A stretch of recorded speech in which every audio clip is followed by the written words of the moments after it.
की जय श्री कृष्ण कन्हैयालाल की जय। श्री डोगरे जी महाराज की जय। श्री सुखदेव जी महाराज की जय। श्री व्यास नारायण भगवान की जय। श्री गम गणपते नमो नमः। ओम वक्रतुंड महाकाय सूर्यकोटि समप्रभ निर्विघ्नं कुरु मे देव सर्वकार्येषु सर्वदा। બધા જ આપણા સારા સદકાર્યો થાય ને એ કોઈ પણ જાતના નિર્વિઘ્ન વગર થાય એવા ભાવ સાથે ગણપતિ મહારાજ કી જય। મનોજવમ મારુતતુલ્ય વેગમ જીતેન્દ્રિયમ બુદ્ધિમતામ વરિષ્ઠમ વાતાત્મજમ વાનરયુદ્ધ મુખ્યમ श्री रामदूतम शरणम प्रपद्ये। हनुमान जी महाराज की जय। श्री रामचंद्र भगवान की जय। श्री रामचंद्राय नमो नमः। ओम श्री रामचंद्राय नमो नमः। ओम श्री रामचंद्राय नमो नमः। श्री गायत्री माता की जय। गायत्री नमो नमः। सौनु करो कल्याण हे दयालु प्रभु सौनु करो कल्याण। नर नारी पशु पक्षीनी साथे जीव जंतुनु तमाम सौनु करो कल्याण हे दयालु प्रभु सौनु करो कल्याण। आज 24મી મે 24/5/2025 વૈશાખ વદ 12 છે શનિવાર હનુમાનજીનો વાર। આજે હનુમાનજીના વારમાં ખૂબ સરસ મજાની આ હનુમાનજી મહારાજ અને ગણપતિ મહારાજ કૃષ્ણ કન્યા અને રામચંદ્રજી ભગવાન આપણી કથા ખૂબ સરસ રીતે સાંભળે છે એવા ભાવ સાથે આપણે હનુમાનજીને પહેલાં જે રામજીના જે સેવક છે એ કેવી સ્તુતિ સરસ મજાની કરી રહ્યા છે એ આપણે રઘુવંદના તરફ આગળ વધીએ। खूब सरस मजानी रघुवंदना। ओम श्री हनुमंजी महाराज की जय। हनुमंते नमो नमः। रघुवंदना रघुपति राघव राजा राम पतित पावन सीताराम हर हमेश आ राम सेवक हनुमान जी જ્યારે રામાયણના 9મા સ્કંદમાં આપણે પ્રવેશ કરીશું ને ત્યારે રામચંદ્રજીના પ્રાકટ્ય પહેલાં હનુમાનજીનું પ્રાકટ્ય પહેલાં થાય છે। હનુમાનજી પહેલાં આવી જાય છે।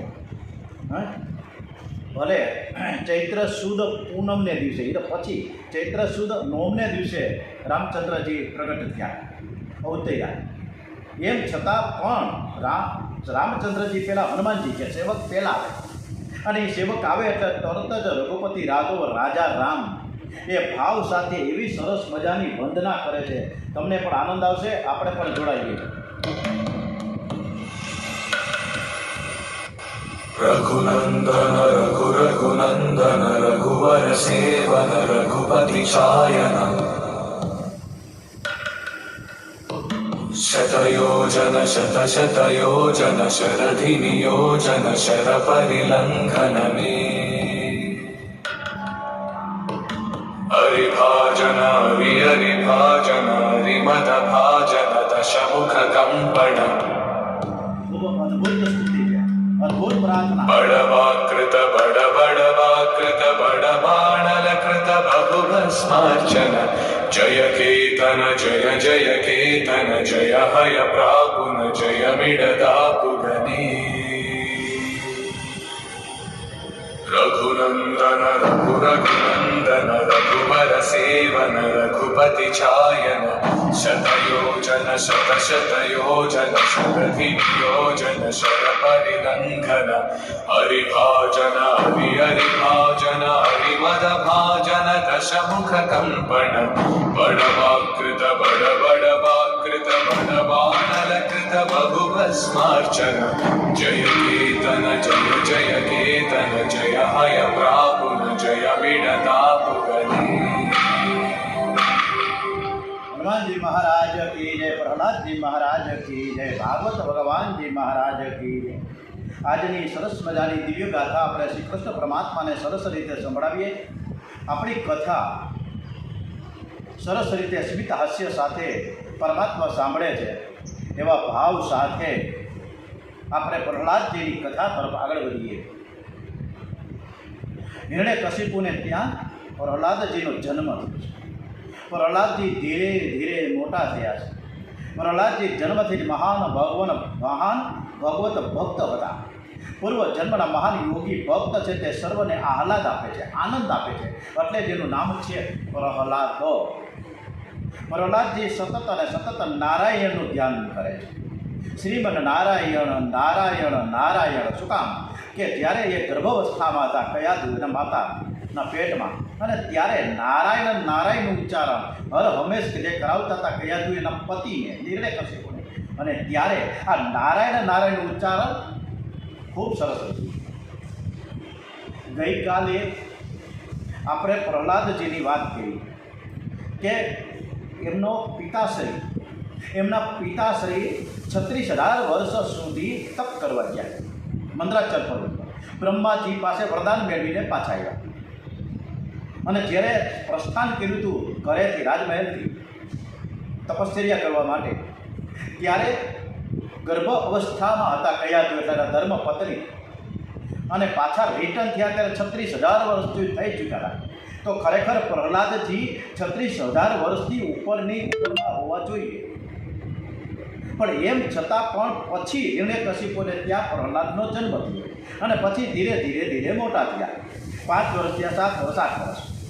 તો એ સમય દરમિયાન આ 36,000 વર્ષ પાછા હોય તો 36,000 વર્ષથી ઉપરના હોવા જોઈએ ને, તો શા માટે આવું કેમ? આવો પ્રશ્ન મારે જ્યારે ભાગવત કથાનું વાંચન થતું હતું અગાઉ, આજથી 6 મહિના પહેલાં, આ તો સતત રિપીટ ટુ રિપીટ જ ચાલે છે ભાગવત કથા, ત્યારે એ પ્રશ્ન આવ્યો મને, ઉઠ્યો એ પ્રશ્ન કે આવી રીતના કેમ થાય?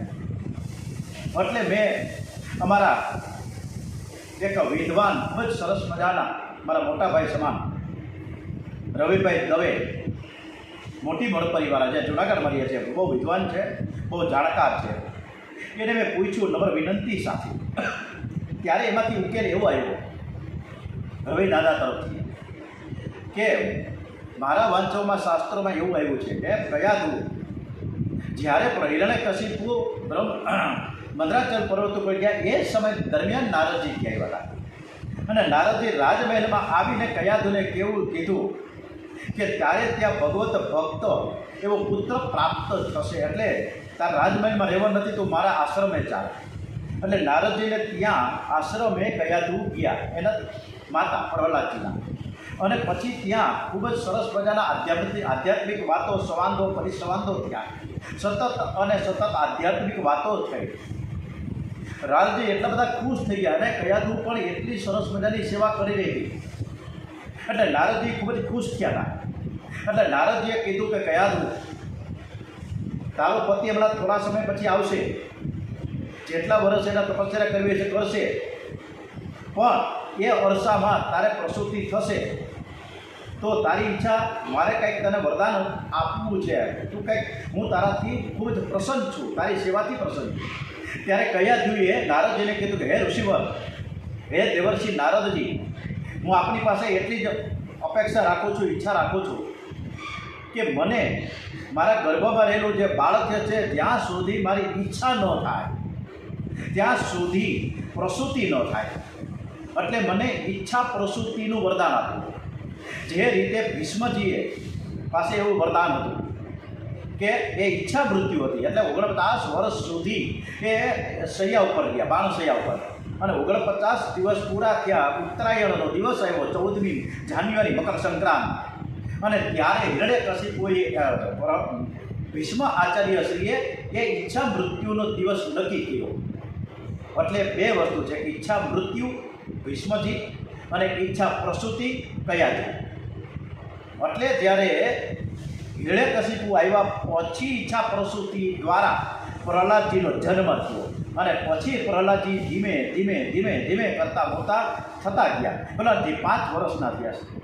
હિરણ્યકશિપુ દૈત્યોના કુલગુરુ શુક્રાચાર્યના પુત્રો સંગ અને સંગામર્કને બોલાવીને કહે કે આ બાળકને તમે રાજનીતિ ભણાવો. સંગામર્ક પ્રહલાદજીને ઘેર લઈ જાય છે અને ભણાવવા લાગે છે. રાજનીતિનું શિક્ષણ આપે છે, પરંતુ ગર્ભમાંથી આવ્યા ત્યારથી જ પ્રહલાદજીને ભક્તિનો રંગ લાગ્યો છે. એને જેને ભગવાનના ધ્યાનમાં પ્રભુના સ્મરણમાં આનંદ આવે છે તેને સંસારનું બધું જ તુચ્છ, બધું જ સુખ છે ને તુચ્છ લાગે છે. આ સંસારનું તુચ્છ એને એને એને કંઈ વ્યાપે જ નહીં. પ્રહલાદજીની સ્મરણ શક્તિ પણ અલૌકિક, બધું જ યાદ રહી જાય. ગુરુજી જે પૂછે એનો તરત જ ફટાક દઈને જવાબ આપે. ગુરુજી તો રાજીના રેડ થઈ ગયા. ગુરુજી વિચાર કરે છે કે મારો આ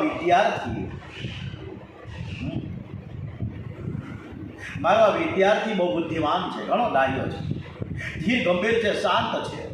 6 મહિના પછી તેઓ પ્રહલાદજીને એના પિતાના દરબારમાં લઈ આવ્યા છે. પ્રહલાદજીએ પિતાને પ્રણામ કર્યા. પિતા હિરણ્યકશિપુએ તેને ગોદમાં લીધા અને કહ્યું કે બેટા, પ્રહલાદજીને પૂછે છે હિરણ્યકશિપુ, એના પિતા પૂછે કે તારા ભણતરને 6 મહિના થઈ ગયા, મારે જાણવું છે કે તે કેવું જ્ઞાન પ્રાપ્ત કર્યું, તે હું ભણ્યું, અને એમાંથી ઉત્તમમાં ઉત્તમ અધ્યાય હોય, ઉત્તમમાં ઉત્તમ પાઠ હોય, ઉત્તમમાં ઉત્તમ લેસન તે કર્યું હોય, એ મને કહે. મને ખબર પડે કે તું કેવું ભણ્યો છે અને તારા ગુરુજીએ તને કેવો ભણાવ્યો છે, મારે જોવું છે. પ્રહલાદજી વિચાર કરવા લાગ્યા કે ગુરુજીએ જે વિદ્યા ભણાવી છે તે ઉત્તમ નથી, એ ઉત્તમ નથી. ગુરુજીએ તો રાજનીતિ ભણાવી છે, શત્રુની સાથે કપટ કેવી રીતે કરવું તે ભણાવ્યું છે. પિતાજી તો ઉત્તમ પાઠ બોલવાનું કહે છે, તેથી મારે ઉત્તમ પાઠ જ બોલવા જોઈએ. તસ્તાદુ મન્ય સુરવરિયા દેહી નામ સદા સમુદ્રગણે ધિયા સમ સદક ગ્રહાત હિત્વામ તપાતમ ગૃહબંધ કૂપમ વનવગતો યદ્દરી માશ્રેયત. આપણા અધઃપતનનો પ્રહલાદજી કેવો બોધ આપે છે હિરણ્યકશિપુને કે આપણા અધઃપતનનું જો મૂળ કારણ હોય તો અંધારા કૂવા જેવું આ આપણું ઘર છે. પ્રાણીઓને માટે એ જ શ્રેષ્ઠ છે કે આ ઘરને છોડીને વનમાં જવું અને ભગવાન શ્રીહરિનું શરણ લેવું. જ્યાં સ્વાર્થ છે ને, જ્યાં સ્વાર્થ છે ત્યાં કપટ ઊભું થાય. જ્યાં સુખ ભોગવાની ઈચ્છા છે ત્યાં કપટ કરવું જ પડે. આ તારું અને આ મારું, સગી માં દીકરીની સાથે, પિતા પુત્રની સાથે કપટ કરે છે. આ સંસારનો બધો જ પ્રેમ સ્વાર્થ અને કપટથી ભરેલો છે. આ જીવ સાથે નિસ્વાર્થ ભાવે, નિષ્કપટ ભાવે પ્રેમ એક પરમાત્મા જ આપણને કરે છે, પ્રેમ કરે છે. એટલે જ આપણને આપણી હેસિયત બહાર ઘણું બધું આપે છે. પરમાત્માને કોઈ સ્વાર્થ નથી, છતાં જીવ સાથે પ્રેમ કરે છે. પરમાત્મા પ્રેમ શુદ્ધ છે, નિસ્વાર્થ છે. હજારો જન્મથી વિખૂટો થયેલો હું લૌકિક સુખ ભોગવી ચૂક્યો છું, છતાં મને તૃપ્તિ થતી નથી. તૃપ્તિ માત્ર ત્યાગથી થાય છે. સંસાર એ દુઃખનો દરિયો છે. દરેક જીવ દુઃખી જ છે. પાપ અને પુણ્ય સમાન બને છે ત્યારે મનુષ્ય શરીર મળે છે. પાપ ભોગવવું જ પડે તેમ પુણ્ય પણ ભોગવવું જ પડે છે. ખરેખર સંસારમાં સાચી શાંતિ ક્યાંય છે જ નહીં.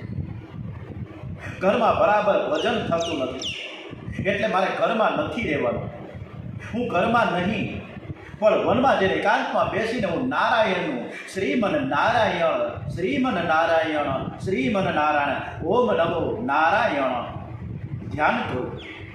મારે જગત સાથે બોલવું નથી, કારણ કે જળ ભરત પર ત્યારે પછી બોલ્યા નહીં. અપૂર્વ જ્ઞાની હતા છતાં પણ મારું જ્ઞાન જાહેર નથી કરવું. જગત સાથે મારે બોલવું નથી.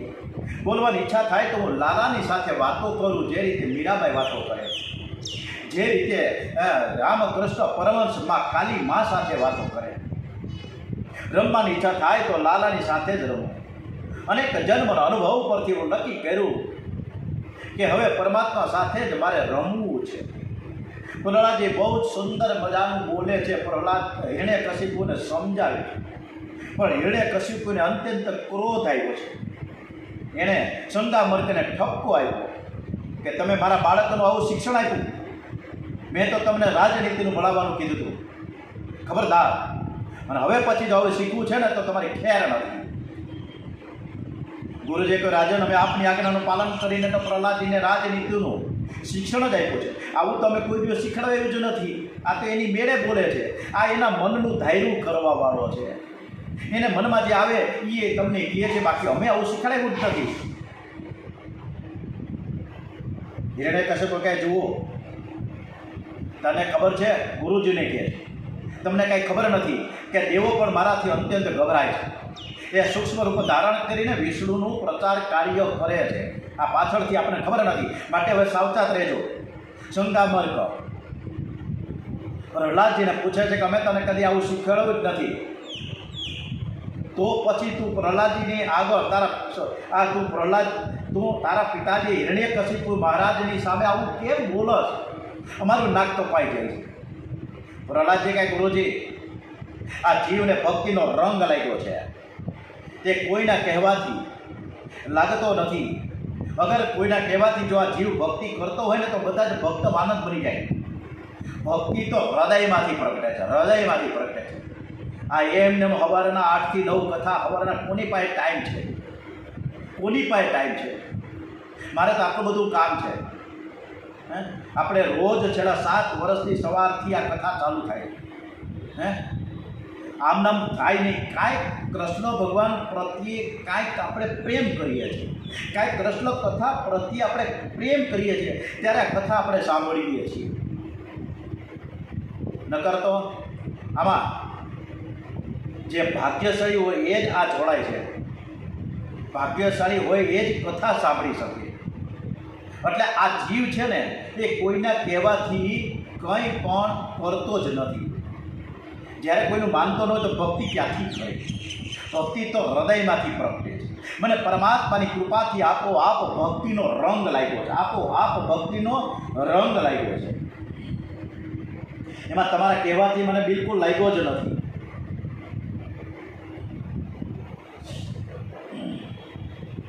થોડા સમય પછી ઘણું બધું પ્રહલાદજીએ રંગામર્કને અને એના પિતાજીને ખૂબ સમજાવ્યું છે. તમે જે રીતે પ્રહલાદજી, એક મિનિટ હો, કૃષ્ણ કનૈયા લાલ કી જય. પ્રહલાદજી, મીરાબાઈ, એકનાથજી મહારાજ, નરસિંહ મહેતા, એક આ ભક્તજનોને ભક્તિની ગોરો કુંભાર, એકને ભક્તિનો રંગ લાગ્યો છે. અને ભક્તિમાં એટલા બધા તન્મય થયા છે, એટલા બધા તન્મય થયા છે, એને ખબર નથી મારો હાથ સળગે છે. નરસિંહ મહેતા હાથ સળગે છે. ગોરો કુંભાર કુંડી નાખ્યાના છોકરાને મારી નાખ્યો. આમ ઘણો તો ખરેખર મારતા નહોતા, એ તો એનો બાપ હતો, પણ એક તલીનતા હતી. વિઠ્ઠલ વિઠ્ઠલ વિઠ્ઠલામાં તલીનતા હતી. અને છોકરો ખુંદાઈ ગયો, ખબર ન પડી. આ ભક્તિનો રંગ છે, આ ભક્તિનો. આવા ભક્તજનો આપણા ગુજરાત રાજ્યમાં, આપણા દેશમાં છે. અને જ્યારે એ ભગવાન પ્રત્યે જે લગની છે, ભગવાન પ્રત્યે જે પ્રેમ ભક્તિ છે, જે રંગ લાગ્યો છે એને, આવો જ રંગ દેશભક્તિનો, આવો જ રંગ એક દેશભક્તિનો, આવો જ રંગ આપણા દેશ માટે એ રંગ લાગી ગયો. એ 3 છોકરાઓને પંજાબના શહીદ ભગતસિંહ સુખદેવજી અને રાજગુરુ, આ 3 જુવાનિયા હજી તો મૂછુંનો દોરો ફૂટતો નહોતો કે મારે અંગ્રેજોને હંફાવવા છે, મારા દેશને મારે આઝાદ કરવો છે. આ એને દેશ પ્રત્યેની એક લગની હતી, એક ભક્તિ હતી. જે રીતે પ્રહલાદજીએ એ ધ્રુવજીએ ભગવાન પ્રત્યેની ભક્તિનો જે આંચળો ઓઢી લીધો, એ જ રીતે આ દેશભક્તોએ પણ ખૂબ સરસ મજાની ભક્તિમાં તલીન થયા છે. અને એ તલીનતા પણ કેવી હતી? એકદમ ભાવુક. ओ मेरा रंग दे बसंती झोला, मेरा रंग दे, ओ मेरा रंग दे बसंती झोला, रंग दे बसंती झोला, माया रंग दे बसंती झोला. जिस चोले को पहन शिवाजी खेले अपनी जान पे, जिस चोले को पहन शिवाजी खेले अपनी जान पे, जिसे पहन झांसी की रानी मिट गई अपनी आन पे, आज उसी को पहन के निकला, आज उसी को पहन के निकला हम मस्तों का टोला, मेरा रंग दे बसंती झोला. बसंती चोला रंग दे बसंती चोला રંગ દે બસંતે ચોલા. એક મંગલ પાંડે પહેલો વેલો એવો સૈનિક, એક અગ્નિ જ્વાળા અંદરથી પરિગળી એ મંગલ પાંડે 1857 ઝાંસી કી રાની, વીર સાવરકર, આવા અનેક આપણા જે દેશભક્તો છે એ આપણા દેશને મુક્ત કરવા માટે પોતાના જીવનો પણ પરવા નથી. જે રીતે આ લોકોને પણ દેશભક્તિનો રંગ લાગી ગયો. મેરા રંગ દે બસંતી ચોલા, મેરા રંગ દે બસંતી ચોલા. હિરણ્યકશિપુ સંતા કરી કે જાઓ, પાછા લઈ જાઓ નાને, રાજનીતિનો બરાબર પાઠ પડાવો. આવી રીતના એ ભક્તિના ગુણગાન ગાયા કરે, મારે એવું કંઈ સાંભળવું નથી. અને નારાયણનું નામ તો એના મુખમાંથી નીકળવું જ ન જોઈએ. જાઓ, બરોબર સમજાવો એને અને બરોબર જ્ઞાન આપો. પાછા થોડા દિવસ પછી હિરણ્યકશિપુ પ્રહલાદજી લઈને ગોદમાં લઈને પાછા પૂછે છે કે બેટા, આટલા દિવસમાં ગુરુજી પાસે જે કાંઈ શીખવું હોય તે તું સારામાં સારી વાતો હોય એ મને કહે, મને મજા આવશે. શ્રવણમ કીર્તનમ વિષ્ણો સ્મરણમ પાદ સેવનમ અર્ચનમ વંદનમ દાસ્યમ શક્ય માત્મમ નિવેદનમ. પ્રહલાદજી કહે કે પિતાજી, 9 પ્રકારે વિષ્ણુ ભગવાનની ભક્તિ થાય. વળી પાછું શરૂ કર્યું પ્રહલાદજી હિરણ્યકશિપુ એના બાપને. બોલો તો દુષ્ટ હતો, રાક્ષસ હતો, દૈત્ય હતો. હું સમજે કંડમ ગોળો હતો. કંડમ ગોળો હોય એમાં કોઈથી વીજળીનો બલ્બ થાય જ નહીં, પ્રકાશ જ ન આવે. પ્રહલાદજી કે પિતાજી, 9 પ્રકારે વિષ્ણુ ભગવાનની ભક્તિ થાય. ભગવાનના ગુણ લીલા નામ આદિનું શ્રવણ અને તેનું કીર્તન અને તેનું સ્મરણ વિરાજ કરીએ. ચરણ સેવા, પૂજા, અર્ચા, વંદન, દાસ્ય, સખ્ય, આત્મનિવેદન, આ બધું જ સરસ રીતે કરીએ, ભગવાન ખુશ થાય. આ સમર્પણ ભાવથી આ 9 પ્રકારની ભક્તિ જો કરવામાં આવે તો ભગવાન રાજીના રેડા થઈ જાય. બીજા હું કામ કોઈને રાજી કરવા જોઈએ? મારે તમને શું કામ રાજી કરવા? તમે મને પૂછો છો કે હારામાં હારી વસ્તુ કયું, તો મારે હારામાં હારી વસ્તુ આ જ છે કે 9 ભક્તિ કરી. પરમાત્મા પ્રસન્ન થાય તો જીવન સફળ થાય છે. બાકી ભોગ ભોગવવાથી શાંતિ મળતી નથી. પરમાત્માના નામ સ્મરણથી જ શાંતિ મળે છે.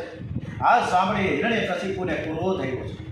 એણે પ્રહલાદને ગોદમાંથી ફેંકી દીધો. હુકમ કર્યો સેવકોને કે તમે આ બાળકને મારી નાખો. એણે મારા શત્રુનું વારંવાર રટણ કર્યા કરે છે. અસુરો પ્રહલાદને મારવા દોડ્યા છે. પ્રહલાદજી પરમાત્માનું સ્મરણ કરવા માટે નીચે બેઠા. એની દ્રષ્ટિ દેવ્યા છે. એવો પ્રહલાદજીનું વાળ પણ વાંકું કરી શકાય નહીં. પ્રહલાદજીને મારવાના ઘણા ઉપાયો કર્યા પણ કાંઈ વળ્યું નહીં. કારણ કે ભગવાન રાખે એને કોણ? ઘણીવાર આપણે જોઈએ છીએ ને, નાનું બાળક રમતું હોય અને પાછળથી મોટર આવીને ઠોકર મારે અંદર અને માથેથી કદાચ વ્હીલ પસાર થઈ જાય મોટરનો, તોય ઓલો ઊભો થઈને પાછો રમવા માંડે. આ છે પ્રભુની પરમાત્માની કૃપા. બજારમાં 2 વ્યક્તિ સરસ મજાના ફૂલ લેવા ગયા છે. આ ફૂલ લેવા તો ગયા, પણ એમાં એક વ્યક્તિ એવો હતો કે એને ફૂલ લેવાતા પણ ભગવાનની પૂજા માટે સમર્પિત કરવા માટે ફૂલ લેવા ગયા. બીજો ફૂલ લેવા ગયો, એ ફૂલની વેણી બનાવવા માટે ગયો અને એ ફૂલની વેણી એના પત્નીને માથા ઉપર લગાડવા માટે એ ફૂલ લેવા ગયો. એકને પત્ની પ્રત્યેની આસક્તિ છે તો બીજાને પ્રભુ પ્રત્યેની ભક્તિ છે.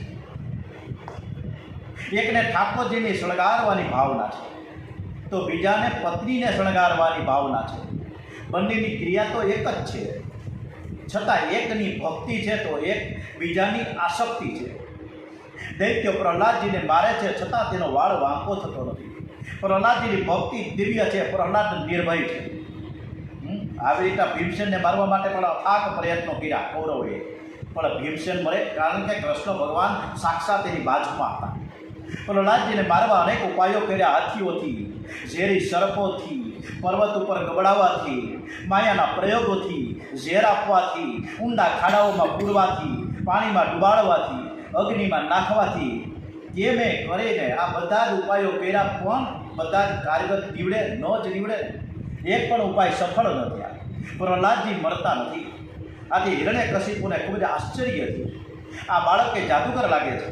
આથી તેણે હુકમ કર્યો કે અંધારાના કેદમાં રાખો, ઓરડામાં. જે રીતે ભાઈ વીર સાવરકરને શેરીઓ જેલમાં, આંદામાનની એ જેલમાં રાખવામાં આવ્યા હતા 50 વર્ષો સુધી. અંધારામાં કેદમાં રાખો, અંધણોને આપશો જ નહીં, અંધણ વિના તે મરી જશે. પ્રહલાદજીને અંધારા ઓરડામાં પૂરી દેવામાં આવ્યા. એને જરા પણ બીક લાગતી નથી. એને થયું કે હું શાંતિથી બેઠો બેઠો હું પરમાત્માનું સ્મરણ કરીશ. આ જ રીતના વસુદેવ અને દેવકીજી અંધારા ઓરડામાં કેદમાં પૂરી દેવામાં આવ્યા, મથુરાના કારાગૃહમાં.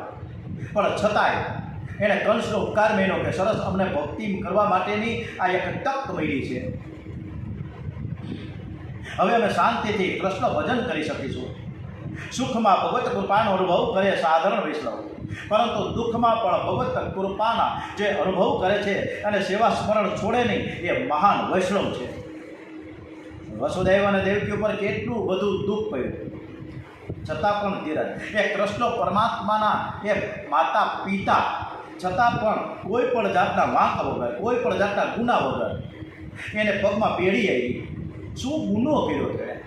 અને અંધારા ઓરડામાં કેદમાં પૂરી દેવામાં આવ્યા. પણ એને ધીરજ ન છોડી. આપણા ઉપર સહેજ પણ દુઃખ આવે છે ને તો આપણે અકળાઈ જઈએ છીએ. હું મરી ગયો, મારા ઉપર દુઃખના ડુંગર, ઓલો પાડોશી તો કેવો મજા કરે છે. આપણે આવું કરીએ. અતિશય દુઃખમાં પ્રહલાદ વિચાર કરે કે મારા ભગવાન મારી સાથે છે. પછી બીક સાદી, બીક જેને લાગે તે ઈશ્વરથી દૂર છે. અંધારામાં પણ પ્રહલાદ કૃષ્ણ કીર્તન કરે છે. ભગવત પ્રેમમાં તેને દેહ ભાન પણ રહેતો નથી, તો પછી ખાવા પીવાની વાત શું કરવી? એને ખાવા પીવાની પણ ભાન નથી. જે રીતે કૃષ્ણ કથા સાંભળતા સાંભળતા પરીક્ષિત રાજાને 4-5 દિવસ હોયા ગયા. સુખદેવજી મહારાજ કહે છે કે હવે તમને તરસ લાગી ગઈ છે, તમને ભૂખ લાગી ગઈ છે, તમારે થોડું ખાવું છે, તમારે થોડે 1 ગ્લાસ પાણી પીવું છે. કાંઈ પીવું નથી. આ કૃષ્ણ કથામાં હું એવો તન્મય થયો, ભૂખ અને તરસ કોને કહેવાય ખબર નથી. આપણે પણ 1 કલાક કથા કરીએ છીએ, 1 કલાક ક્યાં પસાર થઈ જાય ખબર પડતી નથી. માલિકોનો એક નિયમ છે, જગતમાં એક પણ જીવ ભૂખો ન રહે. અને જો કદાચ કોક ભૂખું રહી જાય તો વૈકુંઠનાથ ભોજન કરતા નથી. એમનું નામ તો વિશ્વભર છે. એ સર્વનું ભરણ પોષણ કરે છે, સર્વને તૃપ્ત કરે છે અને પછી પોતે આરોગ્ય છે. આજ વિષ્ણુ ભગવાન લક્ષ્મીજીને પૂછે કે હે દેવી, જગતમાં કોઈ જીવ ભૂખો તો નથી ને? ત્યારે લક્ષ્મીજી કહે કે બધાને મળ્યું છે, પણ તમારો ભક્ત છે ને પ્રહલાદ કેદમાં ભૂખો છે, એકલો છે. લક્ષ્મીજી કહે બધાને મળ્યું, પણ તમારો આ પ્રહલાદ છે ને ભૂખો અત્યારે કેદમાં છે, અંધારા ઓરડામાં બેઠો છે. ભગવાન કહે દેવી, એને માટે તમે જલ્દીથી પ્રસાદ મોકલો. લક્ષ્મીજીએ સેવકોને આજ્ઞા કરી છે, કેદમાં જઈને પ્રહલાદજીને પ્રસાદ આપી આવો. સોનાના થાળમાં લક્ષ્મીજીએ સુંદર પ્રસાદ મૂકીને પાર્ષદોની સાથે મોકલા છે. પાર્ષદ તે પ્રસાદ કારાગૃહમાં પ્રહલાદની પાછળ લઈને આવ્યા છે. પાર્ષદે કહ્યું કે આ પ્રસાદ લક્ષ્મીજીએ ખાસ તમારા માટે મોકલ્યો છે. પ્રહલાદજીને આનંદ થયો, મારી માએ મારા માટે પ્રસાદ મોકલ્યો. મારી બહુ કાળજી રાખે છે, તેમને મારી કેટલી બધી ચિંતા છે. માને વંદન કર્યું છે, પ્રસાદને વંદન કર્યું. ભગવાનનું સ્મરણ કરતાં કરતાં પ્રહલાદજી પ્રસાદ આરોગવા લાગ્યા છે. આ તો વૈકુંઠનો પ્રસાદ હતો, એમાં તો કેસર અને કસ્તુરની સુગંધ આવતી હતી. હિરણ્યકશિપુના સૈનિકો કારાગૃહની બહાર ચોકી પહેલો ભરતા હતા, એમના મોઢામાં પાણી છૂટવા લાગ્યા. એમણે જે હિરણ્યકશિપુને ખબર આપી, દરવાજો બંધ છે, અમે પહેરો ભરીએ છીએ, એકદમ ટાઈટ પોઝિશનમાં અમે સિક્યુરિટી કરીએ છીએ, પણ પ્રહલાદ અંદર કંઈક ખાય છે, અંદર કંઈક ગરબડ જેવું લાગે છે. હિરણ્યકશિપુ ક્રોધમાં દોડતો આવ્યો, એકદમ ક્રોધમાં આવીને લાત મારીને દરવાજો તોડી દીધો. અંદર જઈને જોઈએ તો પ્રહલાદજી પ્રસાદ ખાય છે. એ પૂછે કે સાચું બોલા, તને કોણ આપી ગયું? પ્રહલાદ કે માના ઉદરમાં હતો ત્યારે જેમણે મારું પોષણ કર્યું હતું તે જ અહીં મારું પોષણ કરે છે. તમે એ વખતે મારું કંઈ પોષણ કર્યું હતું? એણે કશું કોઈ વિચાર કરી કે આ કોઈ પણ ઉપાય મળતો નથી. આ બાળક મને મારવા માટે આવ્યો છે કે શું? તે ગભરાઈ ગયો છે. ત્યાં સંગામર્ક આવે છે, રાજાનો નિસ્તેજ ચહેરો જોઈને કહે છે એ તો બાળક છે, થોડા દિવસ પછી ભૂલી જશે. અમે તેને વરુણ પાસમાં બાંધીને રાખીશું. 4 મહિના પછી શુક્રાચાર્યજી આવે, આપણા ગુરુ છે એ શુક્રાચાર્યજી. એ શુક્રાચાર્ય આવશે ને ત્યારે જેમ કહે ને એ પ્રમાણે આપણે કરીશું. જંગામર્ગ પ્રહલાદજીને વરુણ પાસમાં બાંધીને આશ્રમમાં લઈ આવ્યા છે અને ત્યાં રાખે છે. આશ્રમમાં ઘણા બધા રાક્ષસો વિદ્યાર્થી ભણે છે. એમની સાથે વાતો કરવા પ્રહલાદજીને ખૂબ જ આનંદ આવ્યો. દોસ્તાર ભેગા થયા. અત્યારે ઉનાળા આ વેકેશન ચાલુ છે ત્યારે મામા ફઈના દીકરા અને દીકરીઓ બધી નાના નાના બાળકો ભેગા થયા. મજા કપે દુપે રમે. જોકે કપે દુપે રમવા જેવું જ નથી. કોઈને ખબર જ નથી કપે દુપે શું છે. મોય દાંડીઓ કોને કહેવાય ખબર જ નથી. ક્યાંથી રમો? બધાને હાથમાં બટુકડું છે એવડું મોબાઈલ. હા, આ તકલીફ છે. જંગામર્ગ તે બધા જ બાળકોને રાજનીતિ ભણાવતા. એક દિવસ ગુરુજી બહાર ગયા ત્યારે બધા જ બાળકો દડો લઈને ક્રિકેટ રમવા માટે ગયા, ગીલી દંડો રમવા ગયા, મોય દાંડીઓ રમવા માટે બહાર નીકળ્યા. તો લાલાજી બાળકોને કહે કે તમે બધા જઈ પહેલાં આવી જાઓ. આજે હું સરસ મજાની તમને નવી રમત રમાવીશ. બધા જ બાળકો પ્રહલાદજીની, કારણ કે બહુ ધર્મનિષ્ઠ હતા અને એને બહુ માન આપતા હતા બધા જ બાળકો. એને એ કાંઈ પણ કહે, પાછો અમથો રાજાનો તો કુંવર હતો એટલે પ્રશ્ન તો બધા જ માનવું જ પડે. અમથું બધા જ બાળકો પ્રહલાદજીની આસપાસ મીઠલાને બેસી ગયા. પ્રહલાદજી બધા જ બાળકોને ભગવત ધર્મનો ઉપદેશ કરે છે. કેવો ઉપદેશ કરે છે? ભગવાન આ રીતના ભગવાન પણ આપણને કંઈક કહે છે. પ્રહલાદજી તો કહે એના પેલા બાળકોને, રાક્ષસ બાળકો જે વિદ્યાર્થીઓ, કૌમાર આતરે પ્રાજ્ઞો ધર્માન ભાગવત નિહ દુર્લભમ માનુષમ જાનમાં તદસ્ય ધ્રુવ મર્થદમ. ફરી હું એકવાર રિપીટ કરું છું વારંવાર કે મને સંસ્કૃતના કોઈ પણ પ્રકારના શ્લોકનું જ્ઞાન નથી. મને સંસ્કૃત આવડતું જ નથી. હું ક્યાંય પાઠશાળામાં ભણવા નથી ગયો. મેં તો નોકરી કરી છે. કોઈ કર્મકાંડ આવડતું નથી, કોઈ વિધિ વિધાન આવડતા નથી. બસ જે આવડે છે, જેટલું આવડે છે એટલું આ ડોંગરીજી મહારાજની કથા હું આપની સમક્ષ રજૂ કરું છું. એમાં કદાચ ભૂલભાલ હોય તો તમે બધા જ મને માફ કરજો અને ભગવાન પણ મને માફ કરે છે. અને માફ કરતા જ હોય તો જ હું કથા કરું. નકર તમને રોકી ન રાખે ભગવાન કે હવે તારે કરવાની જરૂર નથી, તારે હું કામ કરવું જોઈએ. હે એટલે બધા છોકરાઓને બેહાડ્યા પ્રહલાદજીએ. જુઓ, હું તમને કાંઈક નવું સમજાવું છું અને પછી આપણે ગીલી દંડો રમીશું મસ્ત મજાનો. હે ધોલ ધપાટ કરીશું. ઓલો 1 2 1 2 3 4 5 મૂકે ઊંઘો એને ડારગોલ. હા, ડારગોલ રમીશું. પછી ખોખો રમીશું, કબડ્ડી તું કરશું. આવી રીતના રમીશું. પણ પહેલાં સાંભળો, આ સંસારમાં મનુષ્ય જન્મ અતિ દુર્લભ છે. મનુષ્ય શરીર વડે અવિનાશી પરમાત્માની પ્રાપ્તિ થઈ શકે છે. પક્ષીઓ ભોગ ભોગવે છે, મનુષ્ય પણ ભોગ ભોગવે છે. આ બધું જ ભગવાન આપણને કહે છે. પ્રહલાદજી તો બાળકોને કહે, પણ ભગવાને આપણે કંઈક સમજાવે. ડોંગરીજી મહારાજને સુખદેવજી પણ આપણે કંઈક કહીએ છીએ જો આપણે સમજી શકીએ તો. મનુષ્ય પણ ભોગ ભોગવે છે, પણ એટલું યાદ રાખો કે આપણને શરીર મળ્યું છે તે ભોગ માટે નથી મળ્યું, ભગવાનને પ્રાપ્ત કરવા માટે મળ્યું છે. શરીર નાશો છે. જલારામ બાપો, હે ખવાસો કે 250 વર્ષ થયા. જલારામ બાપા એટલે વીરપુરમાં જલારામ બાપા, વીરબાઈમાં. આજે એને યાદ કરવા પડે છે, કારણ કે બધાને રોટલા ખવડાવ્યા છે. એક દરિદ્ર નારાયણમાં એને નારાયણનું સ્વરૂપનું નિહાળ્યું છે. હે આ ભક્તિ છે, આ ભક્તિ છે. તો આ શરીર નાશવંત છે, છતાં આ મનુષ્ય જન્મ દુર્લભ છે, એમને ન મળે. હે 84 લાખ યોનિના કેટલા બધા પશુ પક્ષીઓ જીવજંતુઓ છે. એમાં હમણાં ચોમાસું ચાલુ થાય થઈ તો ગયું જમતો ઓલા પાંખુવાળા મકોડા આવે. તમને કદાચ ખબર છે બધાને. પાંખું એનું જીવન કેટલું? મતલબ વધીને અડધી કલાક, 15-20 મિનિટ કે અડધી કલાક ઉડાઉડ કરે પછી ગુજરી જાય, વાર્તા પૂરી. આવા તો આપણે કીડી મુકોડા નથી થયા ને, જીવજંતુ નથી થયા ને. આપણે ઓલો વાંદો નીકળે ને રસોડામાંથી, વાંદો જોવો ન ગમે, ગોરવડી જોવા ન કરે, જોવી ન ગમે ગોરવડી. આપણે એ શરીર તો પ્રાપ્ત નથી કર્યું ને, ભગવાનનો આભાર વ્યક્ત કરીએ. થેન્ક યુ તો કેવું છે ને કે આ મનુષ્ય શરીર આપણને પ્રાપ્ત થયું છે, એ ભગવાન થકી છે. આ મનુષ્ય જન્મ દુર્લભ છે એટલે મળ્યો છે આપણને. અનેક વાર જન્મ મરણનો ત્રાસ ભોગવતો આ મનુષ્ય આપણને 100 વર્ષનું આયુષ્ય આપ્યું છે. હવે તો 100 વર્ષ ક્યાં ગયા? ગઈકાલે એક ચાપરડાના કોઈ ઋષિ, આપણા એક સંત 133 વર્ષે હમણાં આ મહાપ્રયાણ કર્યું. અત્યારે તો 70 વર્ષ હતા તો ઢળી ગયા હોય. એટલે આપણું આ જે આયુષ્ય છે એ અડધું તો નિંદ્રામાં જાય છે. લગભગ ચોથા ભાગનું આયુષ્ય બાલ્યાવસ્થામાં, અજ્ઞાનમાં જાય છે. કુમાર અવસ્થામાં ખેલકૂદમાં જાય. બાકીના વર્ષોમાં વૃદ્ધાવસ્થાના વર્ષો બાદ કરીએ તો કાંઈ વધે જ નહીં. બોલો મેરારામ જોકરમાં એક ગીત છે ને, એ ભાઈ જરા દેખ કે ચલો. કે આ છે ને એ આ સર્કસ છે. આ સર્કસમાં 3 શો છે. 12 થી 3, 3 થી 6 અને 6 થી 9. પહેલાં 3 શો થતા આવ્યા. 12 થી 3 બાલ્યાવસ્થા, 3 થી 6 જુવાનવસ્થા અને 6 થી 9 વૃદ્ધાવસ્થા. આ વૃદ્ધાવસ્થા 6 થી 9નો શો પૂરો થાય, વાર્તા પૂરી થઈ ગઈ. પછી નથી કોઈ આપણા માં, નથી કોઈ બાપ, ના તું ના હું, કાંઈ નહીં. જય ભગવાન, માં બોલો રામ, બોલો ભાઈ રામ.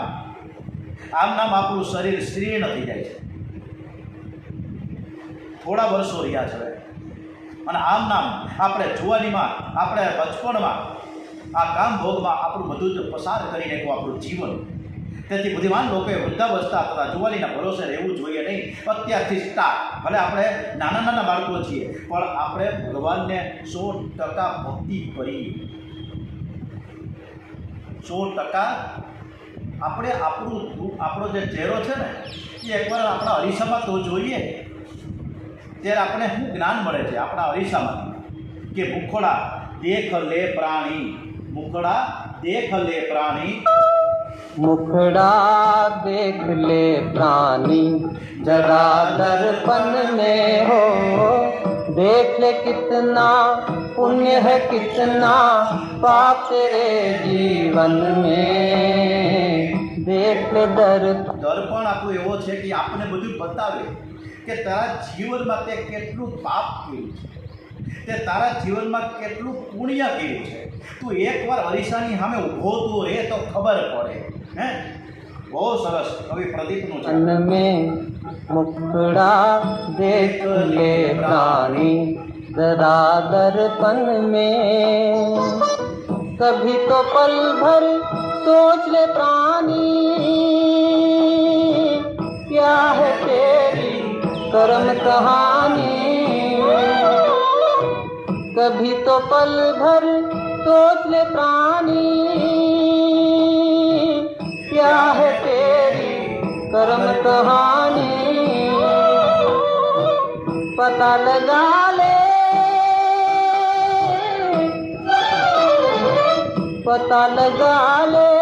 पड़े हैं कितने दाग तेरे दामन में, देख ले दर्पण में. તમે તમારા જીવનની વાર્તા એકવાર તો તપાસો કે આપણા જીવનની અંદર આપણા કેટલા ડાઘ પડ્યા છે, કેટલા પાપ કર્મ થયા છે, કેટલા ખોટા કામ થયા છે, કેટલા આપણે જૂઠું બોલ્યા છે. મુખડા દેખ લે પ્રાણી એ દર્પણમાં તો તમારો ચહેરો જ્યારે જોશું ત્યારે બધી કહાની देख ले प्राणी जरा दर्पण में, खुद को धोखा दे मत बंदे, अच्छे न होते कपट के धंधे, सदा न चलता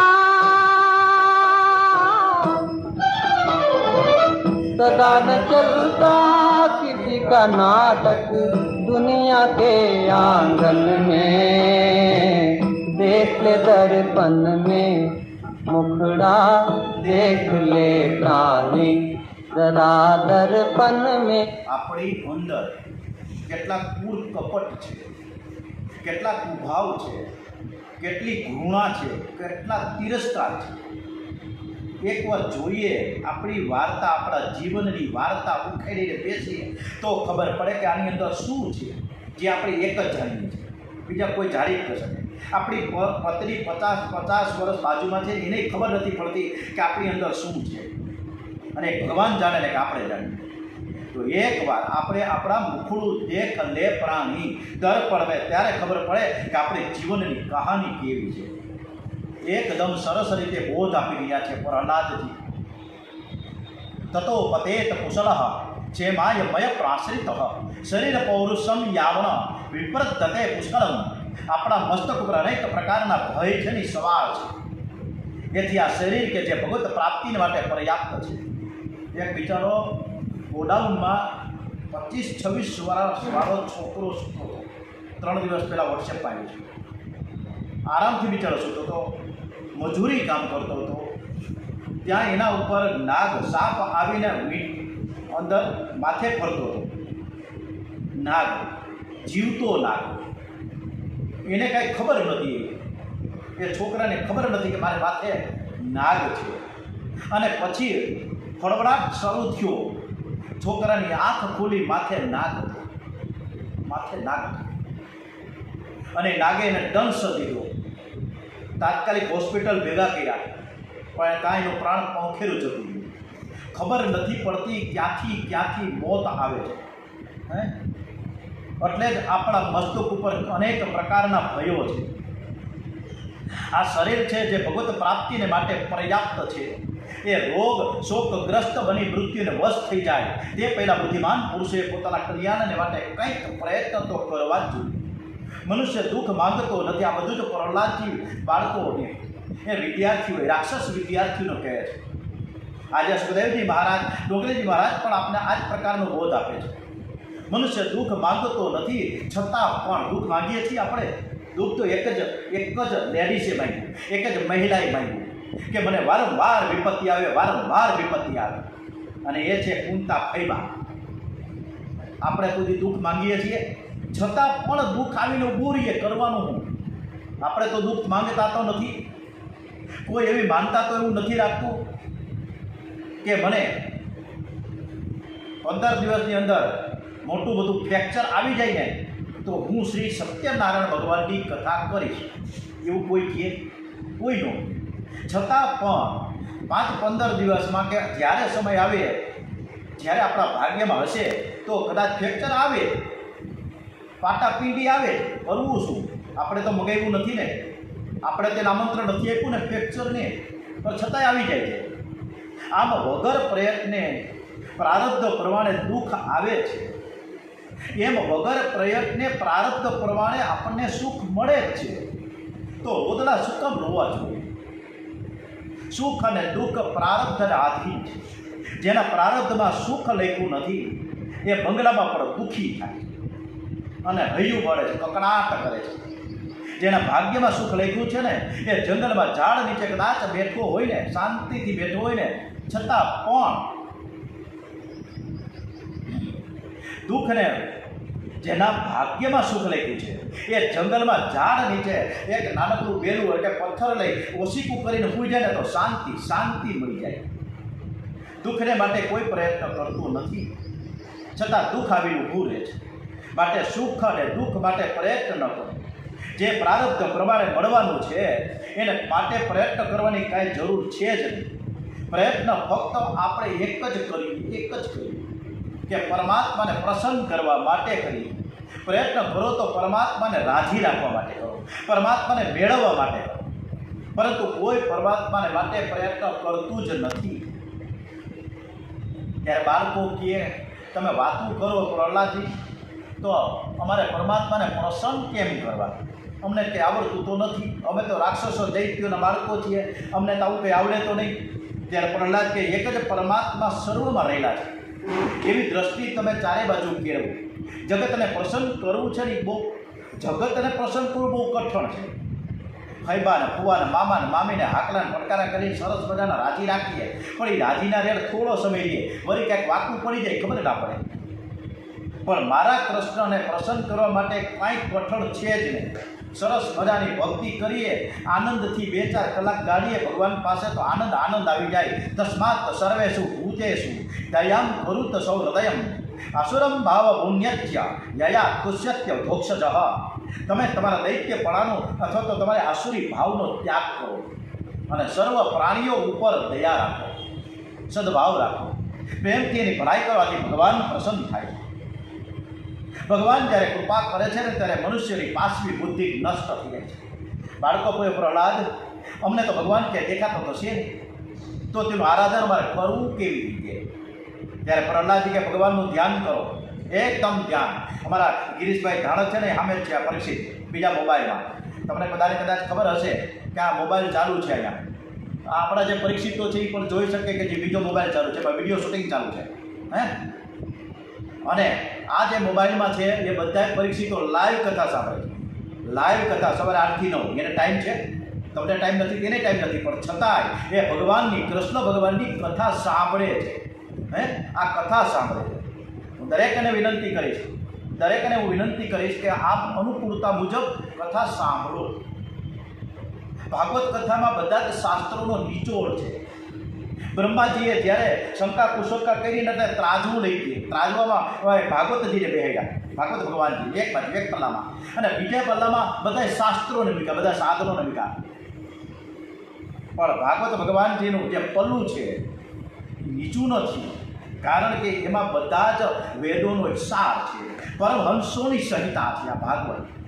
એમાં ડોંગરજી મહારાજને સુખદેવજી મહારાજે એકદમ સરસ મજાનો બોધ આપ્યો છે. ભગવાનનું તમે ધ્યાન કરો, એમાં તન્મય થાવ. જેને જગત ન દેખાય, જેને આ ઉઘાડી આંખે જગત ન દેખાય, એને ભગવાન દેખાય. પ્રહલાદ દૈત્ય બાળકોને કહે છે કે હું તમને જે કહી રહ્યો છું તે મને નારદજીએ કહ્યું. બાળકો પૂછે કે તારી ઉંમર તો નાનકડી છે, 5 વર્ષનું બાળક છો, તું નારદજીને વળી ક્યારે મળવા ગયો હતો? પ્રહલાદજી કે મારા પિતાજી મંદરાચલ પર્વત ઉપર તપ કરવા ગયા હતા, ત્યારે ઇન્દ્રાદી દેવોએ દાનવો ઉપર ચડાઈ કરી હતી. ઇન્દ્ર મારી માને કેદ કરીને લઈ જતો હતો, એટલે રસ્તામાં ઇન્દ્રને નારદજી મળ્યા. ઇન્દ્રને નારદજી મળ્યા. એ નારદજીએ ઇન્દ્રને કહ્યું કે તું હિરણ્યકશિપુની આ જે પત્ની છે એ કયા તુને તું છોડી દી. એટલે ઇન્દ્રે મારી માં એટલે કયા તું એને છોડી દીધી. અને એ પછી મારી માતાને નારદજી એના આશ્રમમાં લઈ આવ્યા. અને આશ્રમમાં લઈ અને ત્યારે એ વખતે આશ્રમમાં માતાના હૃદયમાં હું માતાના ઉદરમાં હતો. માતાજીએ સંતોની એટલી બધી સેવા કરી હતી કે એકદમ તલ્લીનતાપૂર્વક કથા કીર્તન પણ કરતી હતી, સાંભળતી હતી. અને આ બધું જ હું મારી માતાના ઉદરમાં બધું સાંભળતો હતો, એકદમ ધ્યાન દઈ. અને એમાં આવતું હતું કે પરમાત્માને માટે પ્રસન્ન કરવાનું જો સરળ સાધન હોય તો કીર્તન છે. હરે કૃષ્ણ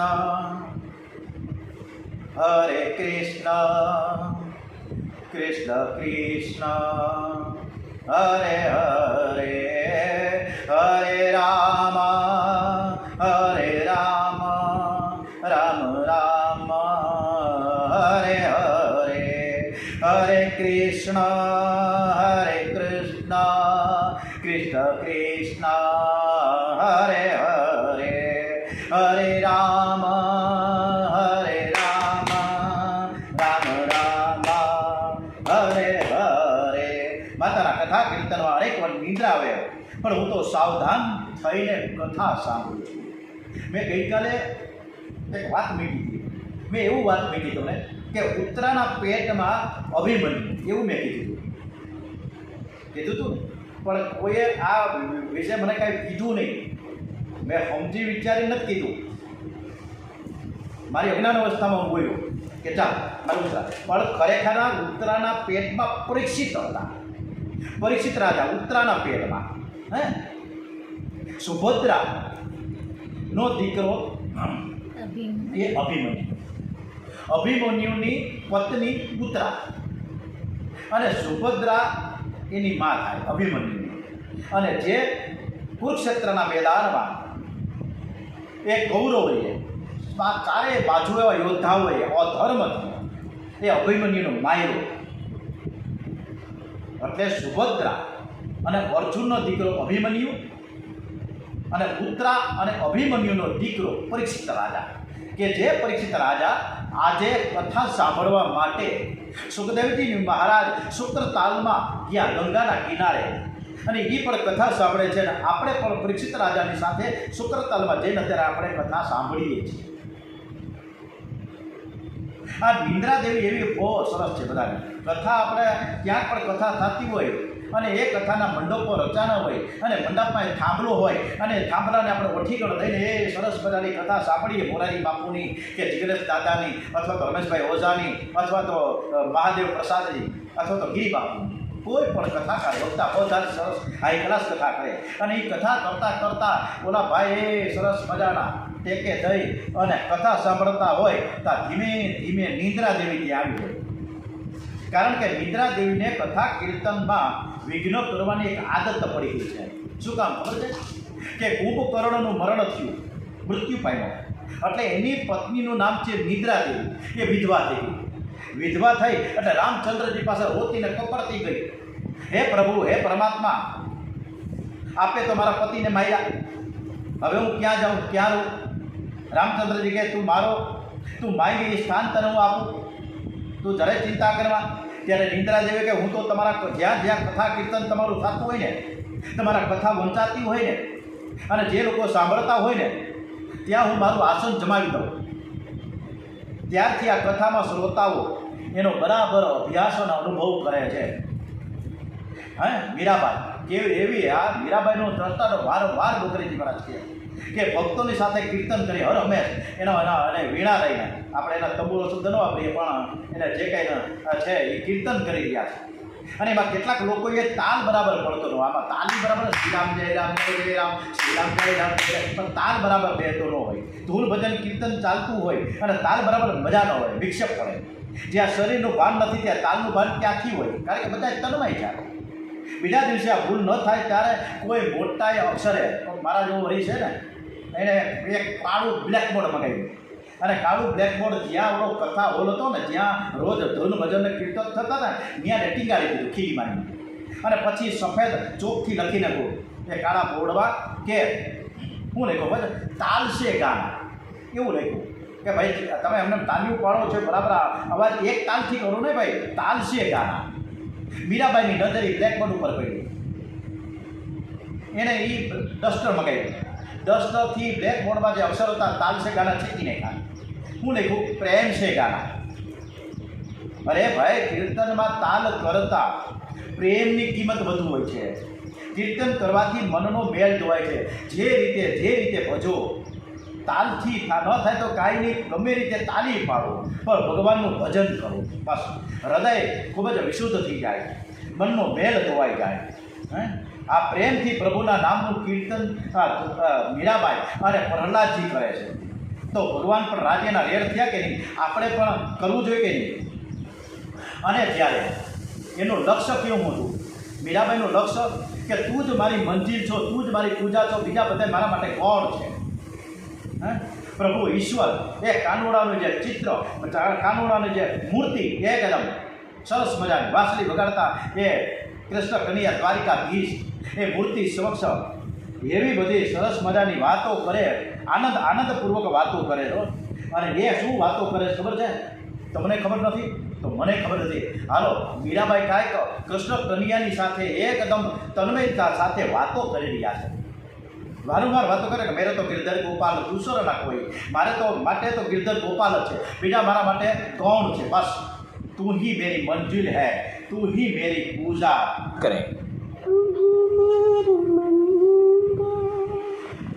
तू ही मेरी पूजा देवता, तू ही देवता, तू ही मेरी पूजा, तू ही देवता, तू ही देवता हो. कोई मेरी आँखों से देखे तो समझे कि तुम मेरे क्या हो, कि तुम મારી આંખમાં કોક આવીને જુઓ તો ખરા કે મારી આંખમાં શું છે. હે મીરાબાઈ જણાવે છે, तुम ही मेरे मन में, તું ही मेरी पूजा, तुम ही देवता हो, तुम ही देवता हो.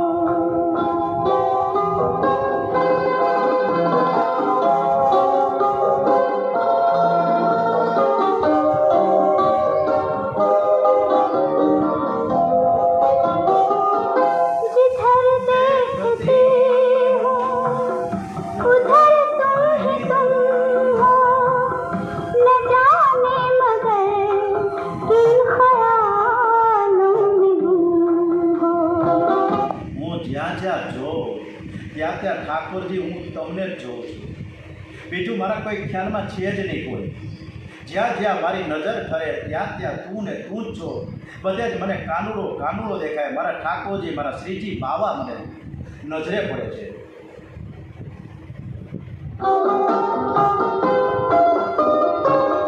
जिधर देखती हूँ उधर तुम ही तुम हो, न जाने